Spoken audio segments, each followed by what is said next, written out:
hard work directed towards a credit is going to dissatisfy you sooner or later. Obviously, if you don't get the credit, you will be very, very much dissatisfied. You will stop doing hard work. If you get the credit, also maybe you will stop because you have got it, what you wanted. So why work anymore? So hard work, persistent hard work can only survive in an environment where the hard work itself is the return. You are getting the joy. You are getting the joy for working. You are getting the joy for doing your experiment. Or you are getting the joy for your study. If the subject is interesting to you, it's exciting for you, if the concepts are interesting, you are devoting more time. Credit, the grade. You don't know what will happen to the grade, what question will be asked, whether you will be able to answer that question in a given amount of time and under the examination pressure, and then what is the grading approach of the professor. Those things are not under your control. So how to control that? And if that grade is the only goal why you are devoting time to your study, then sooner or later it's going to give you dissatisfaction. By chance, if you are lucky to get a good grade, fine. If you are lucky to get good grade, you will, since grade was your goal, you will put the subject aside and go out of your mind. Whatever you wanted from that study, from that work is over now. You wanted an A grade, you got it. But if you are interested in the subject, the A grade or even the B grade or C grade will not stop you. Look at the history of many successful academic or successful businessmen. They have not got very good grades or whatever. But they didn't stop their passion, or they didn't stop working. So hard work can survive, means I can stop with this, that hard work can only be persistent and continuous if the work itself is giving you the job. College dinner में कोई पूछा एक ही subject बार बार पढ़ाने से आप लोग bore नहीं हो जाते हैं क्या प्रोफेसर? मैंने कहा कि मैं तो बोर नहीं हुआ अभी तक, अब फिर से मुझे बोलो सेम कोर्स पढ़ाने तो भी मैं उतनी खुशी से पढ़ाऊंगा. तो मैंने उसकी एनालॉजी में उसको क्वेश्चन पूछा कि अगर फुटबॉलर भी मैच खेल रहा है तो बार बार मैच तो में तो सेम ही एक्टिविटी करता है, वो बोर हो जाता है क्या? कभी हारता है कभी जीतता है. So he can keep playing. If the goal is, again, if a footballer's or any sportsman goal is only to win, so the day he loses, he is out. But I think they are getting joy from the game itself. Even if they lose, the next time again they are there to play. The same thing is for any work. Okay, thank you.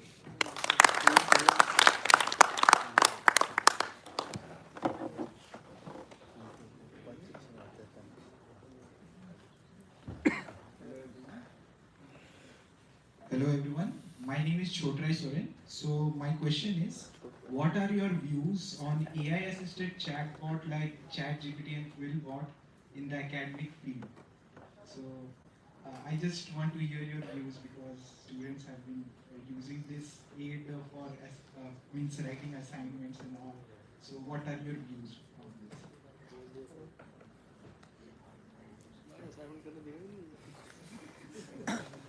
Very good question, and I think to some extent it is quite useful. I will not deny that. But one caution that this AI chatbot, if you look at it, it has also made instructors, from my point of view, realize that they cannot give assignments, written assignments anymore, descriptive assignments anymore. Okay, we have to design tougher assignments, or we have to make people come and do presentations. Even presentations, to some extent, people pick up content from that. But you know what really happens is these chatbots are not able to give you a very subtle picture of certain things.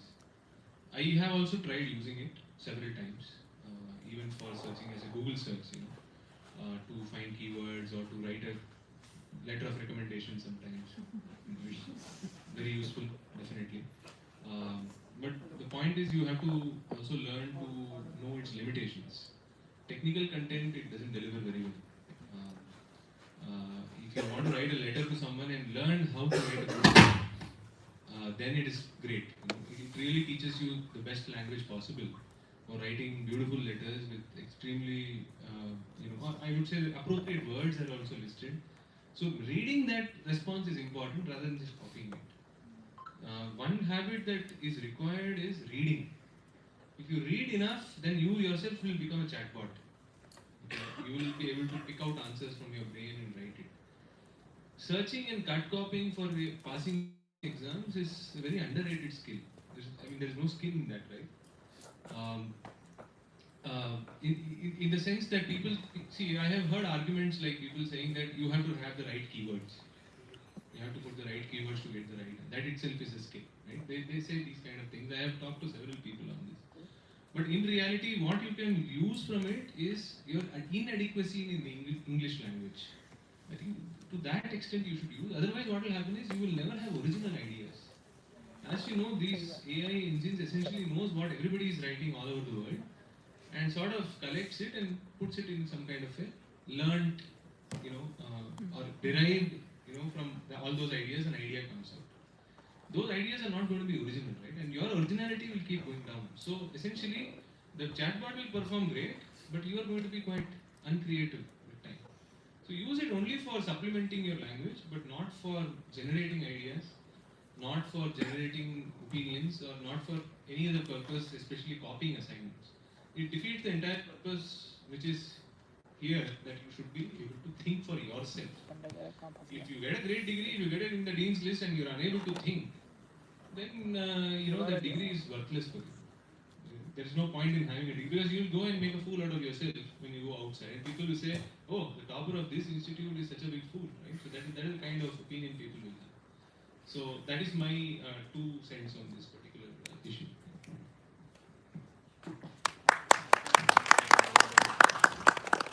Yes. So I'm not sure. So this ChatGPT, this AI, is being projected as one big, step, much like when the writing came up, right? When there is a way in which you can write things. Many people, at least as I've heard, thought that when you start writing things down, your memory power starts to come down. So people who were originally, when the writing started to come up, they all thought that this is degrading the way in which we can store things. It is degrading the way in which our memory works. When the computation started, we stopped doing calculations by hand. People thought that when the computations came up, we will lose our habit to calculate. But the human race is bigger than this, correct? We took up newer and newer technologies and see how further we can see. That's how we have progressed. I'm not sure if ChatGPT is one such step as big as what we saw currently, but if it is so, if ChatGPT is this big and if it is this useful, I think the human race and ourselves will find a way in which we can use this constructively and see further than what we see currently. That's my take on this. Yeah, I think already it was pointed out, but I just wanted to emphasize on this part. It's a nice question because see, there is something called unique and originality, right? And each of us have something unique and something original. And we keep learning from whatever we are encountering on a day-to-day life, right? So if you have to really, that's what, again, it is connecting to what you enjoy or what you are doing and how much you are enjoying about it, right? So if you are really wanting to do that, then you will keep learning in that.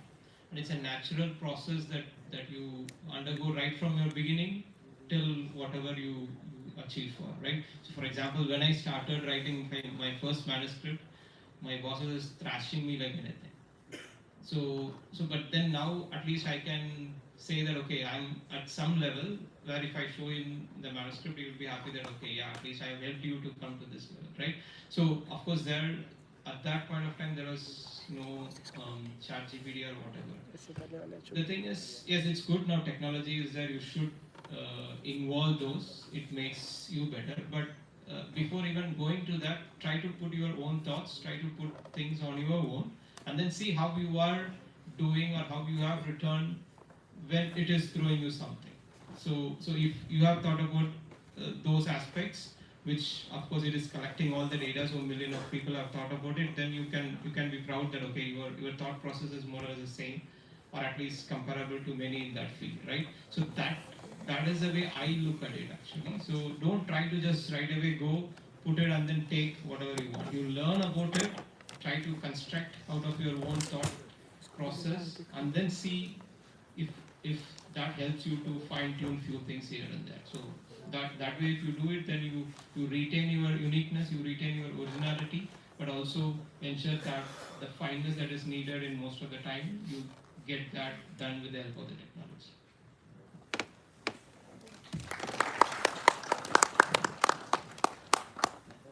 I totally agree with what Lakshmi and Krishna and Suresh have said. That regarding, like Lakshmi said, that for writing letters and all can be quite good. It can be quite good, but then the language is that of ChatGPT. So if I start copying it, I'm writing not in my language, but in ChatGPT's language. So what Suresh was indicating, that you will be losing your originality. Finally, on paper, it may look like a better written article or a better written letter, but I'm not that good. So it does not reflect me. So it's probably better to write the articles or write whatever you want to write on your own. Try to improve the grammar or sentences by learning, and as Lakshmi said, that by reading, if you read a lot, your own writing will improve.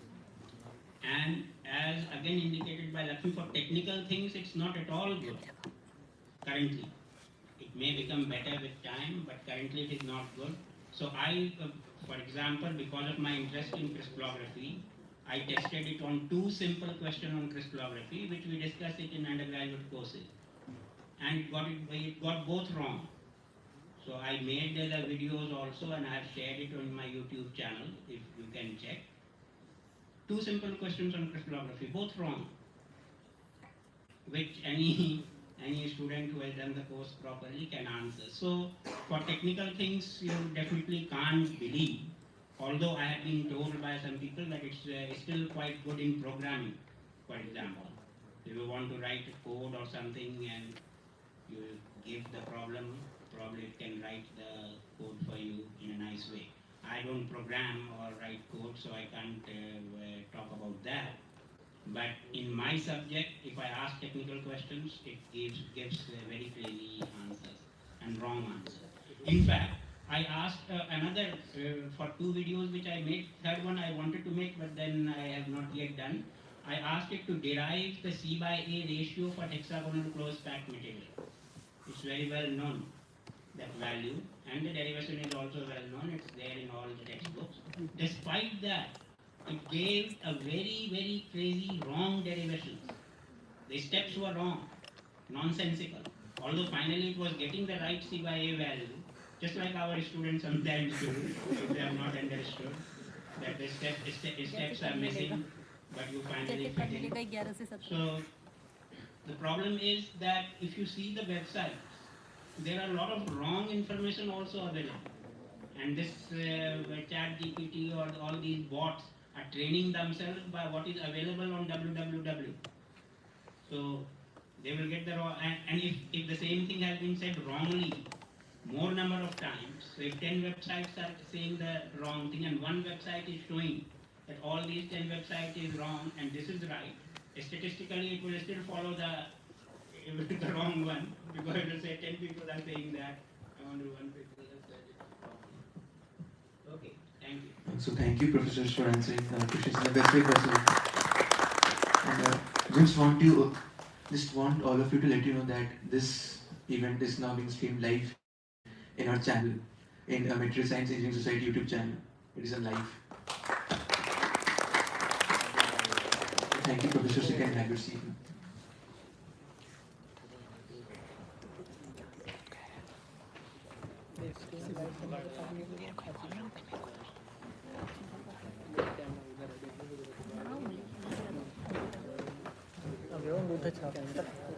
ऐसे किस तमीज़ है तो कुछ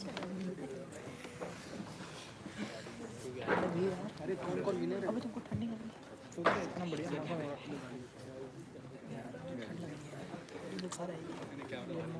मौसम है तुम इतना सा काम नहीं कर सकते मुझे तुम्हारे को ऐसा 2-3 बार रुक गया है इसका मोबाइल खोलना है सोते टाइम और इसके उसमें व्हाट्सएप में जाकर के बाबू लिखना है सर्च मारना है सोना लिखना है सर्च मारना है अगर तुम बाबू लिखेगी तो इसमें बहुत सारी चैटें आ जाएंगी इसको भी बोल रखा है आई लव यू लिखना है इसको भी बोल रखा है तो क्या दिक्कत है उसमें फिर है तो ये और सर्च मारता है ना बैठ करके तुम्हारी और मेरी यही सर्च मारता रहता है इसको आज तक कोई क्लियर नहीं मिला क्या पता किसी लड़की ने भरोसा रख के कुछ ऐसे प्राइवेट चीज़ें भेजी हो तो देख ले मतलब ज्यादा लड़की है भरोसा टूटेगा चीज़ अच्छा लगेगा तेरा अगर बाबू को चैट देख लेगा तो यार हाँ वही लगाओ पीछे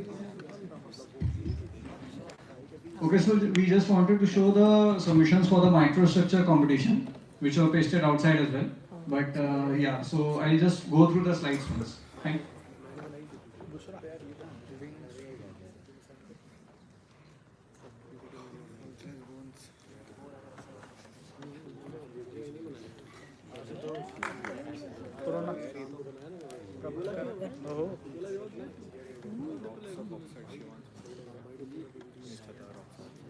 देना सिर्फ यही मतलब प्रेजेंट करना यही देना होता मैं भी देता हूँ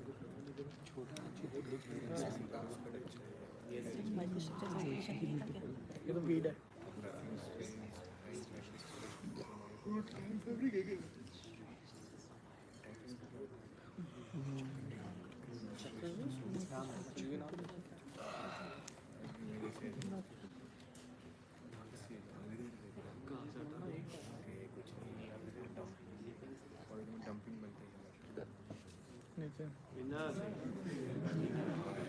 हार्ड वाला भाई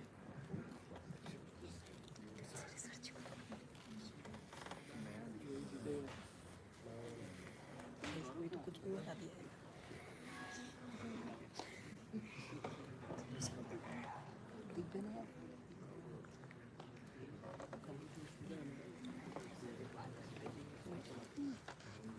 से फुल 90 रुपए दे देता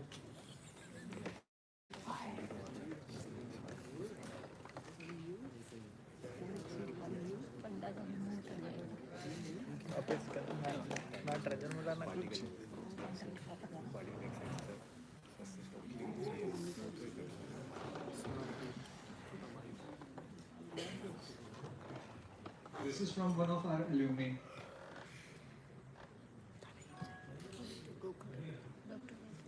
Who are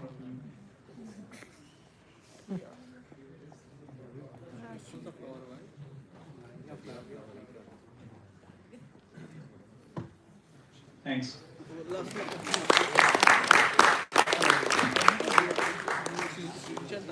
चलो भाई हमारे वालों को प्राइस हो जल्दी जल्दी सब हमें दे दो नॉलेज बास्केट को मिले कुछ These were some very mind-blowing microstructures. Advertisement कर पाएंगे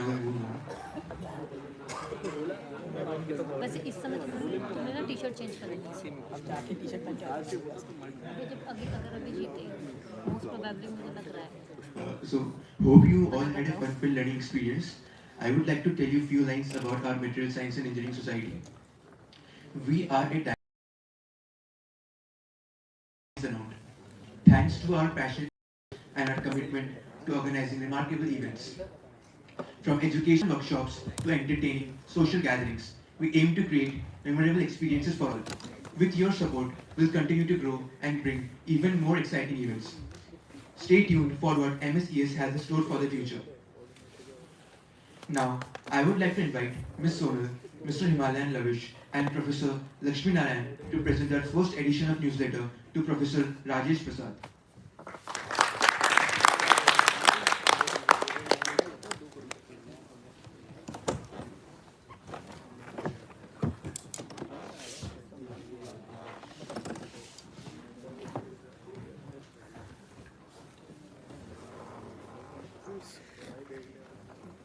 black and white print out मैं लास्ट मार दूँ उधर जाएगी रेंज तो पहले किसे मारा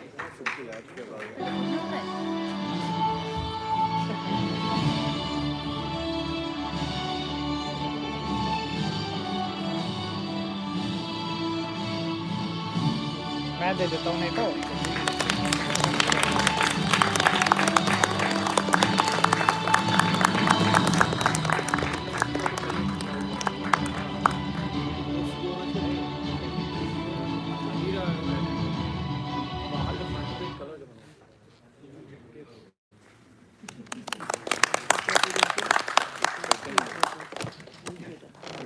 Now I would like to call Mr. Lavish, overall coordinator of MSCS and co-convener of symposium, to give a vote of thanks and appraisal report of our society.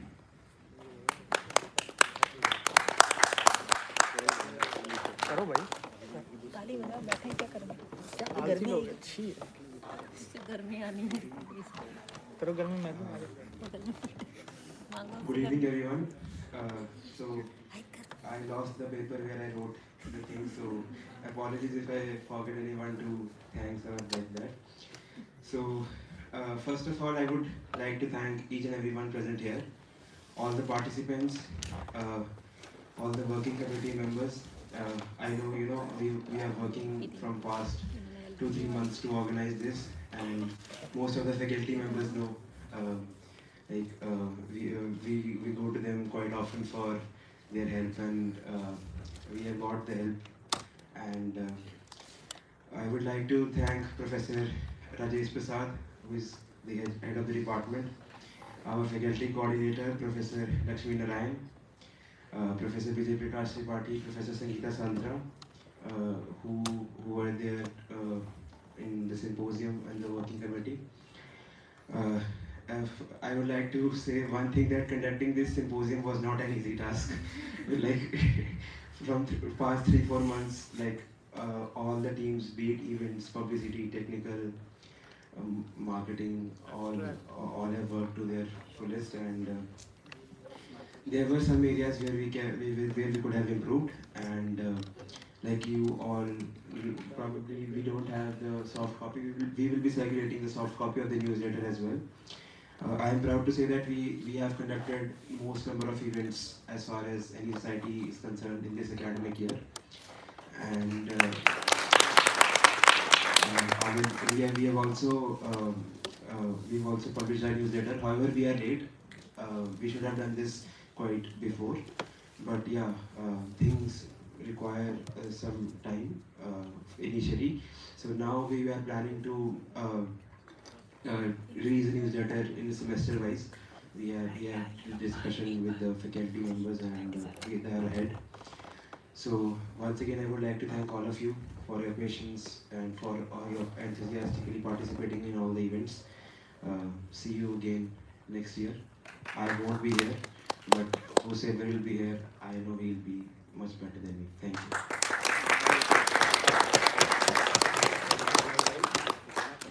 Thank you, Mr. Lavish, for this wonderful speech. Professor Lakshmi Narayan, our dedicated faculty coordinator, is a guiding light in our society. His constant support and wealth of knowledge has been instrumental in our success.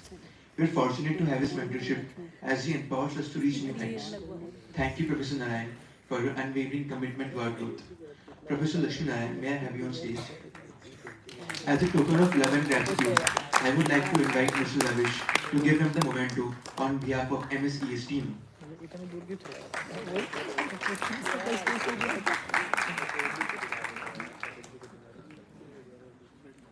Memento कहाँ है वही नहीं है The other co-team members also can come forward. The whole MSES team also can come forward to give him the memento. सब आ ही रहे हैं तो